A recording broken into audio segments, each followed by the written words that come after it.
Akala ko dati, kape, basta kape lang. Mainit, mapait, pampagising. Pero nang makarating ako sa The Coffee Page, doon ko naintindihan na sa bawat tasa ng kape, may kwento. Dito mismo, nagsisimula lahat sa lupa at sa tiyaga. May iba't ibang klase ng kape. Arabica, mas banayad, mas mabango.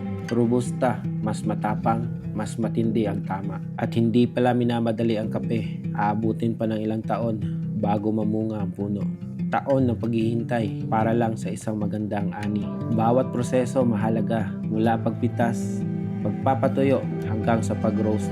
Dito ko nakita na ang kalidad ng kape hindi tsamba, pinaghihirapan siya. At pagkatapos ng mahabang proseso, dito siya nagtatapos sa isang tasa.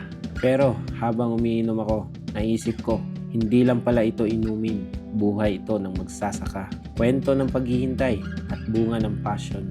Sa bawat higop, mas na-appreciate ko na ngayon ang kape dahil alam ko na kung saan ito nagsimula.